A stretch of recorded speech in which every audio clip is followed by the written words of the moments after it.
Hey, before you sign an LLC operating agreement, or worse, copy one from the internet, I want you to fix these 7 loopholes. Because listen to this, you miss one of them and you can lose control or blow your entire tax allocations or even pierce your liability shield. In this video, I'm going to share with you those 7 loopholes and how to fix them.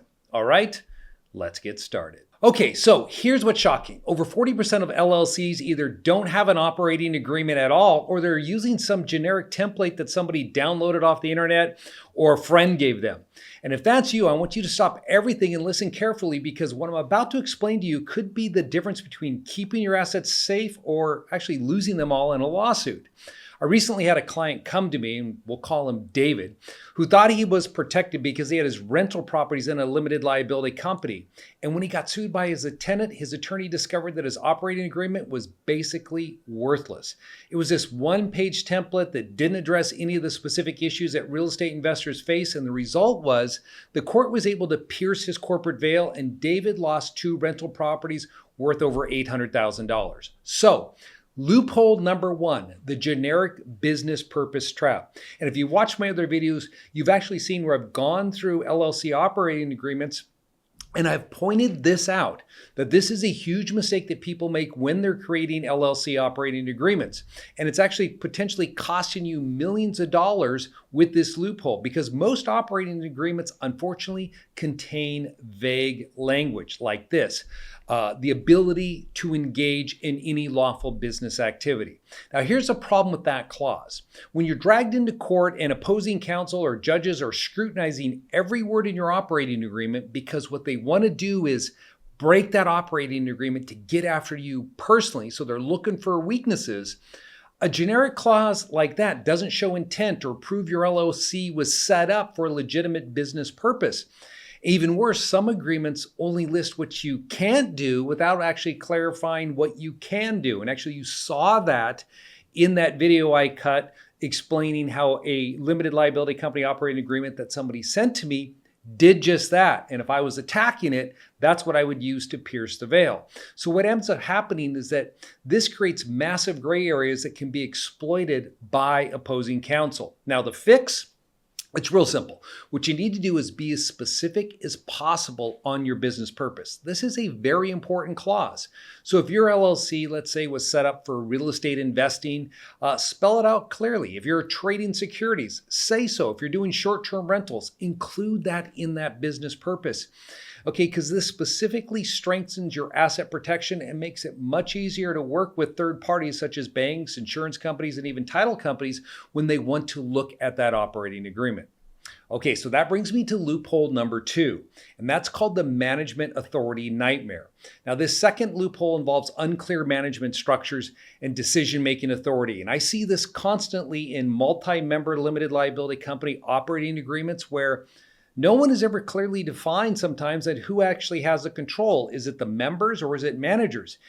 And a lot of times in these operating agreements, the agreements are confusing in themselves. Maybe the LLC was set up as a manager-managed LLC, but in reality, in the operating agreement, it states that it's run by the members. You see, again, now we're opening up doors that someone can use to exploit to pierce your LLC.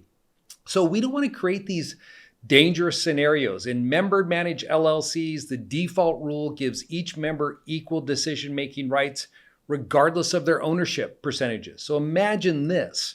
If you own 75% of a limited liability company, but your 25% partner in that LLC can block every decision, major decision, because the operating agreement does not clearly define or specify voting procedures, how difficult is it going to be to get things done in that company, especially when you have 75% ownership in it? So member-managed LLCs, if you're going to go that route, you need to specify what amount of ownership will actually have controlling decisions. And the example I just gave you, 75%, if a 25% member can block your decisions, that's going to be problematic. Now, on the flip side of this is a member-managed LLC, where you can actually face the opposite problems. You see, managers can have almost unlimited authority to bind the LLC, even if they're acting outside of their intended scope. And I've seen cases where managers sign contracts or agreements that the other members never approved of, because in the operating agreement, it wasn't part of what the LLC was set up for, but the LLC ends up being legally bound to honor them. So if you have a multi-member manager-managed LLC, you have to be very careful here. So what is the fix to this problem? Well, fix your operating agreement so you clearly define management structures, voting procedures, and specific authority limitations. A lot of times in our operating agreements, what we'll do in a manager-managed scenario like I described is we'll state that the manager can spend or bind the LLC up to a certain dollar threshold. So that way we cap what they can do without having to go to the members to seek approval. So the members know, hey, the manager's not out there and going to bind me into doing something that is possibly to put the LLC business at risk or require further capital contribution from me as a member. Now, one last point here is that you want to make sure that you have a provision when you have multiple managers, so member-managed LLCs, we have multiple members, or manager-managed LLCs where there's more than one manager, to break deadlocks. So you have to determine, what that looks like, specify which decisions require unanimous consent versus majority vote. Okay, loophole number 3. This comes down to what we refer to as capital contribution chaos, and this can create a lot of problem. I just dealt with an issue around this 2 weeks ago with a client who is now facing a scenario that, again, I warned them about that they needed to address this, but they thought, no, we'll worry about it's not going to be a problem for us. Maybe we'll run into this down the road, but I highly doubt it because we're all on the same page. And it had to do with contributing capital. So where we are now is that they're not on the same page, and capital is needed to keep that business going. This is why it's the third loophole, because here's what happens is that when members don't meet their financial obligation to the company, then you're going to end up in disputes and people are going to feel like it's not fair. I've put more in, but I'm still sharing equally with the people who haven't. So I see a lot of nasty disputes come from this between LLC members when this is not clearly defined. So many agreements don't clearly define these things, such as what counts as a capital contribution, how contributions are valued, or what happens if someone fails to contribute their promised amounts. Some members contribute cash, others contribute property or services, but without a clear valuation method to say, yeah, if you're going to work 5 hours a week for this company, it's worth this. You're setting yourself up for conflict later on. So these things need to be nailed down because many times I've seen in joint ventures, one party or one member is going to be putting in sweat equity and the other one's putting up cash. Well, what is that sweat equity worth? Define it. Okay, even worse, I've seen agreements that don't address what happens when the LLC needs additional capital, like I just described, like I tried to explain to the client when we set this up. And so when one member contributes more money, as what was happening in this case, while the others don't, well, then how does that affect the percentages? And so when I was dealing with this client, I was explaining to them, well, you guys could treat it as a loan. They said, well, the other member objects to having us loan money to the company. And it's just so frustrating because this was an issue that they did not want to confront at the outset. Do not put yourself in the position that this client is in right now, having to deal with this other recalcitrant member. So your fix, you got it. I've just led right into it. Your agreement must specify exactly what constitutes a capital contribution and how different types of contributions are valued, the timeliness of those contributions and procedures for handling failures to contribute, which include provisions for capital calls. And you clearly state that additional capital contributions may affect ownership and may affect distributions. This is one of the more important clauses you'll be addressing if you have a multi-member LLC. Okay, loophole number 4 is what I'm going to refer to now as the distribution disaster. This is when we're taking money out of our company. And it involves, of course, profit and losses. And this is where, again, many operating agreements completely fall apart. And it's a major source of member disputes. Now, the most common mistake that we see is vague language, like profits will be distributed fairly. Okay, what does that mean when you say fairly? What's fair to me may not be fair to you. In fact, I think what's fair to me is I take 90%, you get 10. Now, you're probably sitting back watching this video right now thinking, yeah, it sounds like an attorney. But see, when your LLC becomes profitable, fairly can mean many different things to different people. And I've actually run into partnerships before that have been destroyed because the agreement didn't specify when distributions would be made and how much would be distributed. Or worse yet, the tax implications of different distribution methods. So another dangerous provision I typically see frequently is forced pro rata distributions. Now, you've probably seen one of my videos on this where I talked about a baker in Utah who sold his business and he set up an LLC, put all the cash in there, and he got sued. And he was taking out distributions and he was doing it the wrong way. And the creditor who sued him was able to pierce his LLC and get after his assets. You see, these clauses can mandate whenever money is distributed to any member and how that money is going to be distributed. So you have to be very careful here when you're referring to a distribution clause. Avoid mandatory distributions and avoid pro rata. Now, I say that in the context of if it's your LLC and you and your wife or spouse are the only members in that company. Now, when you're setting up a joint venture LLC with other people, of course, well, maybe you want that type of language in there, or you're going to limit it and provide certain context to it that, for example, all income less 20% for holdbacks for CapEx or whatever will be distributed to the members on an annual basis, or there will be enough income distributed on an annual basis to cover the members' tax liability associated with their ownership interest in the LLC. All this plays into protecting you if you're ever involved in the lawsuit in the future. Like that Utah baker, because of a weak operating agreement, a creditor was able to break that LLC and force those distributions. So the fix is to be extremely specific about distributions, timing, amounts, procedures, include tax distribution provisions in there if you're in a multi-member LLC to ensure that you can pay your taxes. Because I've seen this LLC used before as a sword to harm members by forcing them to pay taxes on money that was not being distributed. Yeah, a lot of times individuals are shocked to hear that that can happen. Your operating agreement will prevent that if you address this clause. All right, loophole number 5 is the exit strategy black hole. Okay, so the 5th loophole involves member exit strategies and buy-sell provisions. Most operating agreements either completely ignore this, how members can leave the LLC, or they include poorly drafted buyout provisions that create more problems than they actually end up solving. I recently reviewed an operating agreement where the buy-sell provision stated that any member could be forced to sell their interest for $1 if they breached any provision of that agreement, no matter how minor. Now, while this might sound like strong asset protection, first off, courts are going to refuse to enforce this because it's so disproportionate to the penalty provisions as violations of public policy. But more importantly, think about the position you're putting someone in, right? Trying to force them to sell their interest for $1 because they violated something, however innocuous. You could actually, kick people out of an LLC, or you could be the one being kicked out of your LLC if such a clause was in there.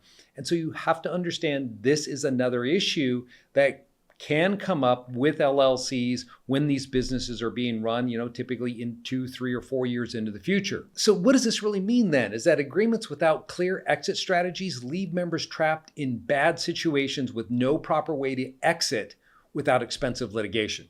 Heck, as an attorney, that doesn't sound too bad. Anyways, I don't want to see you in that position, so here's the fix for this problem. Okay, include comprehensive buy-sell provisions that address disability, death, retirement, voluntary disputes, or voluntary departures, and specific valuation methods. This is really important as well. What is that value worth if you're going to buy someone out? Maybe earlier in the business, they have to take a haircut or a discount if they're going to leave the LLC, because buying someone out is going to be more difficult when the business is just getting started, whereas maybe 5 or 10 years down the road, then you could have it valued. So there's lots of play here when it comes to dealing with members who are departing an LLC. And as I stated, oftentimes it's something that people are not even considering when they're putting together their operating agreement. All right, the 6th one is really important, and that is the tax election trap that you see in a lot of LLC operating agreements. And this involves a misalignment between the operating agreement and your tax election. So what is that referring to? When you set up a limited liability company, it's a hybrid entity from the IRS's perspective. So you can elect to treat it as a partnership, disregarded entity, C-corp, or S-corp. Now, this can be particularly dangerous for LLCs that make an S election. In fact, most of the LLCs that we review here at Anderson, or I've run into before, where they're actually running a business through it and it's not holding rental property, although some rental property investors make this same mistake, is that they've made an S election because they want to save on employment taxes. Now, that's great. And we do that a lot with our LLCs that we set up. But what's critical here, it goes back to the general purpose of this video, is that it's not a one size fits all, and that in your LLC operating agreement, you need to make sure you have very specific provisions in there that align with your tax election. Because if you fail to do this, the operating agreement itself can automatically terminate your S election, creating greater tax liabilities for you. For example, if your agreement allows for different classes of membership interests or special allocations of profits and losses, you could lose your corporation election without even knowing it. And I've seen these tax court cases before that have cost individuals tens of thousands of dollars in unexpected taxes and penalties. Plus, just think of the administrative nightmare of trying to fix the problem with the IRS. So the fix, make sure that your operating agreement aligns with the tax election you're making with the IRS.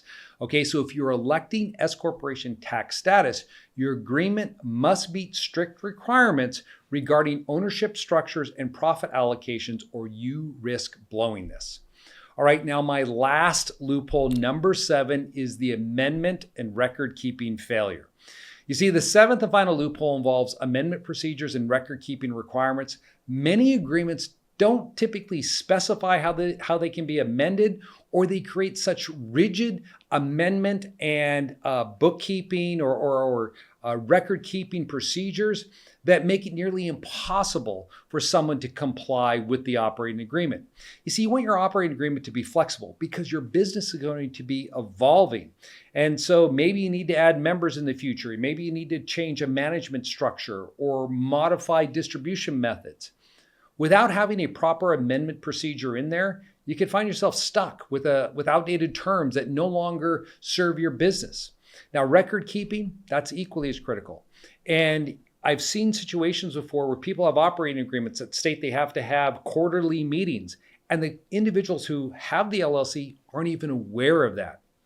Now, what does this mean? Well, if you're not doing it, that means you're failing to follow your LLC's business formalities. And if you're not following and respecting your business, then the court will not follow and respect that business, and they'll be able to pierce it. So, what is the fix here? Hey, it's really simple, right? Make sure you include reasonable amendment procedures that require written consent from a specified percentage of the members to change anything in the LLC. And more importantly, when it comes down to meetings and record keeping, if you want to do that, put it in there. But use language that gives you wiggle room, such as the members may have the following record keeping requirements, or the members may meet on an annual basis. Don't make it a requirement. Otherwise, it may come back to haunt you if you're ever involved in a lawsuit. So the $1 million question, if you've made it this far in my video, is probably what's at stake. Well, I'll tell you this. If you don't fix these loopholes, is it going to blow everything for you? Not necessarily, okay? But first, you could lose your limited liability protection entirely if you have enough of these problems inside of your operating agreement, because when you go into court, that operating agreement is going to be scrutinized. We just dealt with that with a client who had to bring in all of their entities that we'd created for them because the opposing counsel was looking for a way to break through their structures. Now, they had all this in front of the court. They had it up on screens. They went through it word by word, line by line, and they weren't able to pierce our client's structures. This is what I'm talking about, all right? You want to make sure that you're setting these structures up to protect your assets, right? That's why we're going through this problem. Don't let the operating agreement become that weak point in your structure. Poorly drafted operating agreements create internal conflicts that can destroy your business. And we've seen this time and time again with clients that have come to us seeking assistance. And the last thing you know about this is that, These loopholes expose you to opportunistic creditors who will look to exploit it, just like I described with our client who just had to go through this scenario. Okay, they're going to look for any excuse to reach your personal assets. And so a flawed operating agreement is that key. That's the ammunition they need. Let's take that away. All right, so here's your action plan. This is what I want you to do immediately. Review your current operating agreement against these 7 loopholes. If you don't have an operating agreement, or if you're using a generic template, schedule a consultation with someone here at Anderson, and we can help put into place a plan for you that will address the issues I just described. In order to do that, all you have to do is go into the show notes below. I have a link there. It's a free strategy session. Now, step 2. I don't want you to try to fix these issues with online forms or AI tools, because these loopholes require sophisticated legal knowledge, okay? You might be thinking I'm just plugging Anderson as an attorney's law firm. Yes, I am. But I'm being serious here, is that, the money you save on legal fees up front could cost you everything later on. And I've seen what people have tried to put together on their own, and they don't realize is that many times these clauses are dependent on other clauses inside that operating agreement. So step 3. Consider your specific business needs. So real estate investors, okay, need different protections than stock traders or an e-commerce business or a plumbing company. So your operating agreement should reflect your actual business activities and your risk profile, and that should all be spelled out inside of there. I can always tell when someone's using a generic operating agreement that was prepared by one of those entity mills that you find on the internet, because they never get specific to the business activity that's being run out of that LLC or in the LLC. So the last step here is, hey, let's plan for regular reviews and updates, because your operating agreement isn't set in stone, and it's not something you just put it in place and forget it. As your business grows, changes to your operating agreement should evolve with it. So your LLC operating agreement is either your strongest asset protection tool or your biggest liability, and there's really no middle ground. And I've seen these loopholes cost individuals hundreds of thousands, if not millions of dollars, because they didn't understand what could have been preventable if they only knew what to do, look for and take action. So remember, asset protection isn't about hiding assets or doing anything shady. It's about using legitimate legal structures to protect everything you've worked hard to build, but those structures are only as strong as the documents that you use to create them. So I hope this video has opened your eyes to the problems in current structures. And don't wait, all right? The best time to fix these issues is before something happens, because just like that story I shared with you with my client, those operating agreements were set in stone on day 1. They weren't trying to fix this stuff after they were already informed they were about to be sued. Then it's too late, all right? You need to get it done sooner rather than later. And here's something else to consider. If you're serious about building wealth through real estate or investing with your business, you need more than just basic asset protection. You need a comprehensive strategies that can integrate tax planning, estate planning, and business structuring. And that's exactly what we cover at our free tax and asset protection workshop. So I'd like to invite you to this. It's completely free. We hold these on Saturdays. You'll learn advanced strategies that most common investors never discover, including how to structure multiple LLCs through entity stacks for maximum protection, how to become anonymous, how to use holding companies to not only reduce your taxes, but create an impenetrable shield around your upper level assets that will protect you from creditors and ensure that those businesses can be passed on in an efficient manner to your beneficiaries. Again, check out the link in the show notes, register for that event. It's completely free, and I guarantee you, after attending that one event, you'll say, this was the best Saturday I ever spent learning from Anderson on how to protect my assets and reduce taxes. Take care.